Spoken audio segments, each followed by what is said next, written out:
What's up, my people? Today we are talking about toxic boss signs. How do you know whether or not you have a toxic boss or if it's just you? Maybe you're the toxic one. Today we are all about that, and I'm going to break it down for you so that you will know for sure whether it's them or you. Drop me a comment and a like if this makes sense to you, if this helps you, if you've had a toxic boss. Talk to me. I love it. And while you're here, just hit subscribe. It does a body good.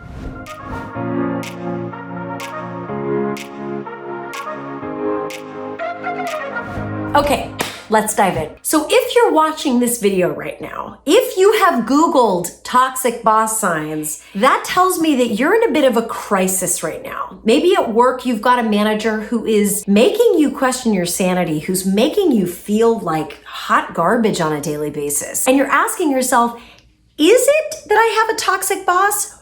Or am I the common denominator here? And here's where I want to begin. If you seem to have a string of toxic bosses behind you, let's say you are constantly getting jobs to which you are then constantly trying to quit and find another one for, the problem may be you. That's not to say you may also have some pretty toxic people you're working for. But there's something inside of you that is attracting those scenarios or that is arriving at the wrong conclusion when you look at how people are treating you, how people are talking to you, how your boss is working with you. You may be drawing a conclusion about them that isn't accurate. So what do I mean by that? Here's the thing. A toxic boss is usually very easy to spot. They don't know how to give feedback. Or if they do give feedback, it's super vague, not really actionable, and just makes you feel like crap, right? Things that attack you personally, right? Or that are character flaws instead of specific guidance about what you can do better. That's a huge sign of a toxic boss. Another sign of a toxic boss is someone who has golden children. Right? 1 week, this person's their favorite and they can do no wrong. Then they fall out of favor. Next thing you know, this guy's coming in. He's the new golden child. And the week it's that the woman's a golden child. It's like, you know, when you read stories about King Henry VIII and people were always jostling to be like the golden person. I mean, it's so Game of Thrones, right? Everybody's always jostling to be the queen's ear, right? If that's the kind of vibe you're seeing with this person who's managing you, they sound like a toxic boss to me. Good managers, good leaders, it's not that they don't play favorites, it's that they are encouraging excellence in everyone. And when someone doesn't do their job perfectly or makes a mistake, they don't publicly humiliate them and crown the next golden person. They give feedback, they support, they develop, they coach. Okay, so pay attention to those people that are like, you know, Game of Thrones vibes. Another sign of a toxic boss is someone who always takes credit for everything and doesn't share the credit.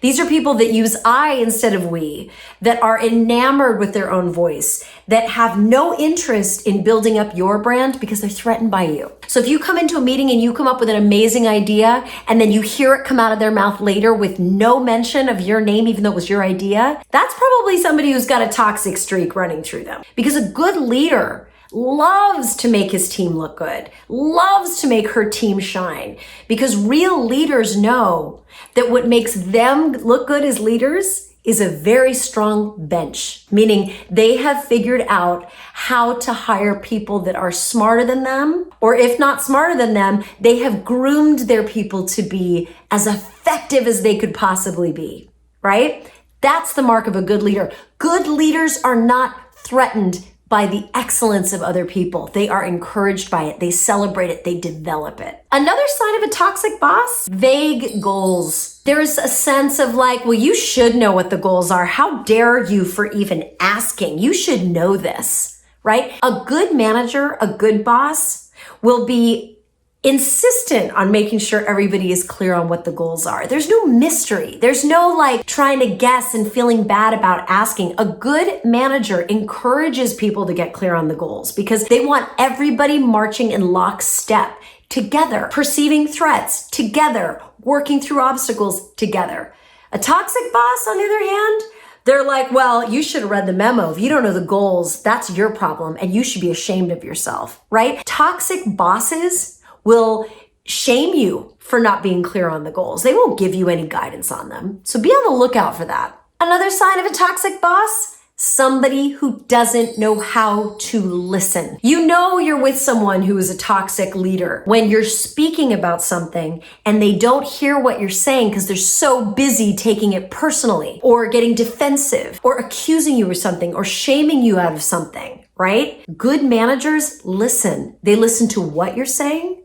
They're listening to how you say it. And with any grace, they're listening with a curiosity and a bias towards believing you and a bias towards wanting to help you solve. Bad bosses, toxic bosses, on the other hand, they are listening through the filter of their own very tiny, very fragile egos. They are defensive. They are quick to judge. They're going to make you feel bad for saying what you're saying instead of listening. That's how you know you got a toxic boss. But the mother of all signs of a toxic boss is a boss that gaslights you, that tries to talk you out of your memory of a situation, of a conversation. I never said that. You're misremembering that.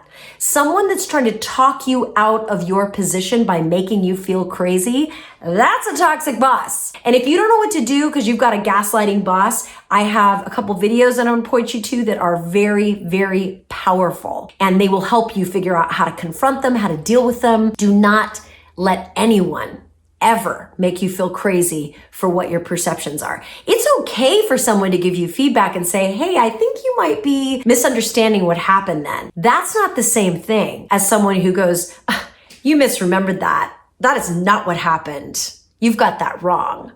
Do you see the difference? One is someone saying, I want to challenge you a little bit. I saw it differently. The other person's like, you must be a bad person or an idiot for coming to that conclusion. Be so careful of gaslighting managers, gaslighting bosses, because they can do real damage to your sense of self, your sense of what your power is, because they are in the business of disempowering, and that is the bottom line. Toxic bosses will disempower you at every stop. Real leaders, good managers, will always seek to empower you. But let's say, for example, maybe you're one of those people who you seem to have a string of toxic bosses on your resume. In fact, you keep bouncing from gig to gig because you go from one toxic scene to the other toxic scene. Here's what I would say. And you know this if you've seen any of my videos, always look in the mirror first. What behaviors are you contributing to the situation? How are you contributing to this toxicity? And if you don't know, find someone you trust who you can say, look, I'm doing some self-work here. I'm trying to get better. Can you give me honest feedback about how I'm behaving, how I'm communicating? Is there something I'm missing here? Get feedback. But also, once you've gotten the feedback and once you figured out what yours is to own, you also want to ask yourself, am I vibing into my orbit these toxic situations? Is there something about my history, my biography, who I am, the stories I tell myself about what I deserve?